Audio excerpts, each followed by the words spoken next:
Hi everyone, and in today's session we're going to be talking about menopause and heart health, and we're going to be looking at the role of diet. Again, as we age, our heart health becomes more and more important. Estrogen, that reproductive hormone, is also important for heart health.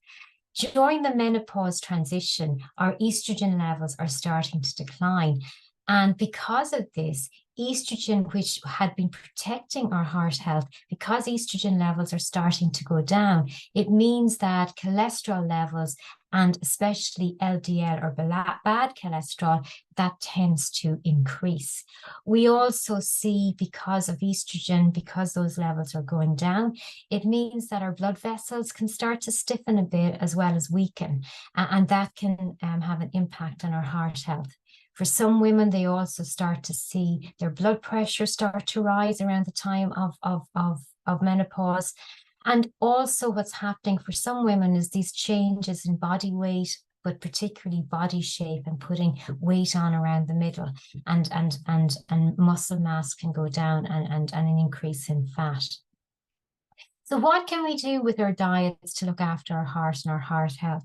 Well, the most researched diet with regards to heart health is the Mediterranean style diet.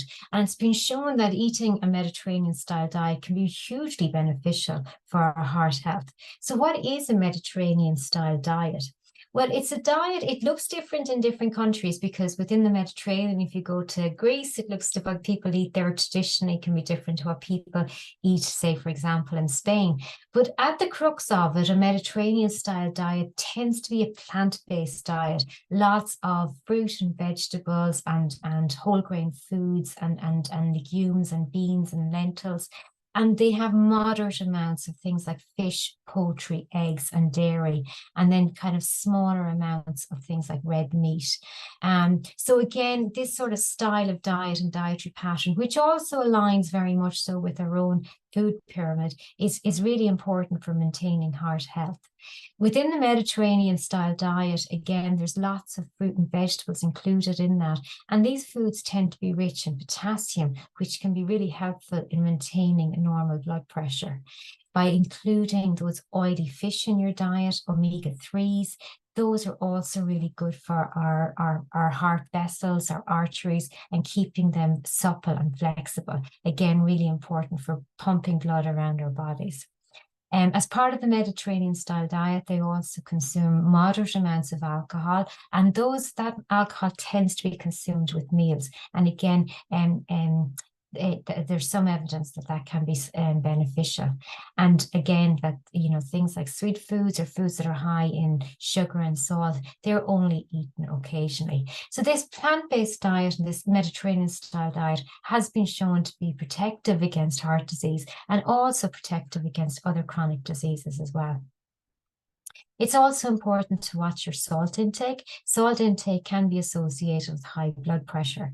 So it's important to maybe avoid adding salt when you're cooking. Say, for example, if you're making rice, or cooking rice or pasta, avoid putting salt into the water. Try to limit your salt when you're putting it on food at the table, and to look at alternatives like, say, for example, garlic and herbs and spices, and things like that, like, say, for example, onion powder. These sorts of seasonings can be all salt alternatives, but still give your food really good taste and flavors. Again, when you're out shopping, an awful lot of processed foods can have salt in there, so it's important to look at the labels. And when you're looking at the salt labels, you can see here that if the food label says it contains less than 0.3 grams of salt per 100 grams, it's low, but anything more than 1.5 grams per 100 grams is high in salt. So we don't always eat 100 grams of food. It can be proportion, and if the label says proportion and it's more than 1.8 grams proportion, that is also considered to be high. So it's important to look at food labels, especially if you are buying foods that are pre-packaged and pre-prepared. They can have high amounts of salt in them, so it's just important to watch that. What is really good, though, we know, again, some really lovely research that's been coming out is that, you know, a serving of nuts a day can be really beneficial for our heart health.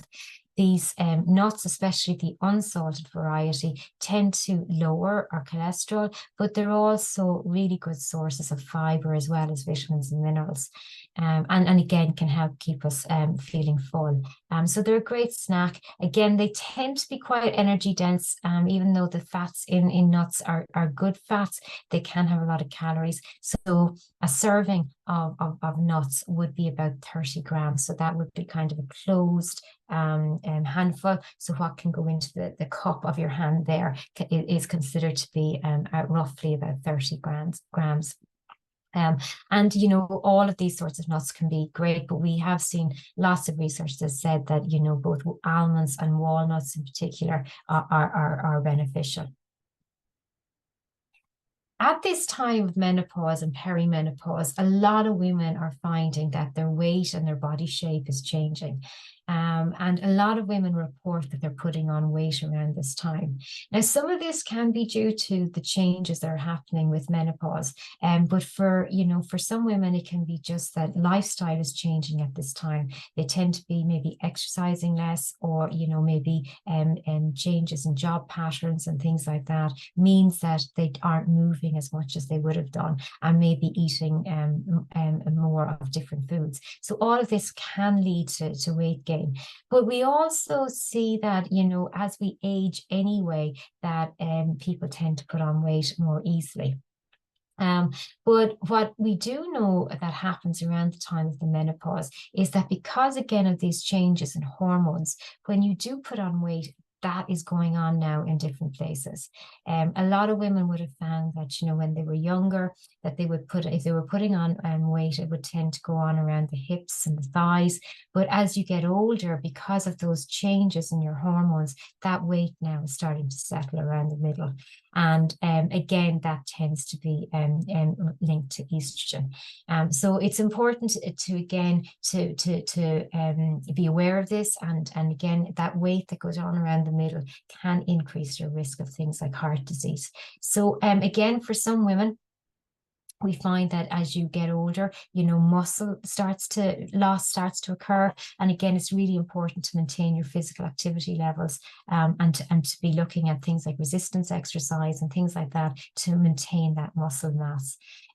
For others, though, you would know, again, this can be a really challenging time for some women, and because of fatigue, anxiety, and depression, there may be unintentional weight loss. And again, that's something that has to be considered. So again, if you have concerns about weight and weight gain or weight loss, it's important to talk to your doctor about those sorts of things.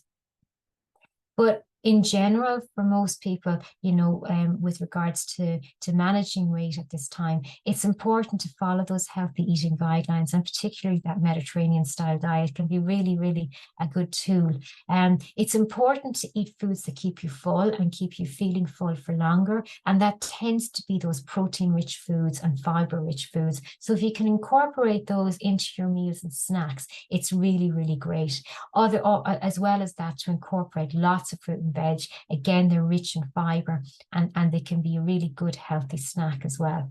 And again, to incorporate plenty of exercise there as well. So thank you very much. It was great to chat to everyone today, and we will catch up again soon.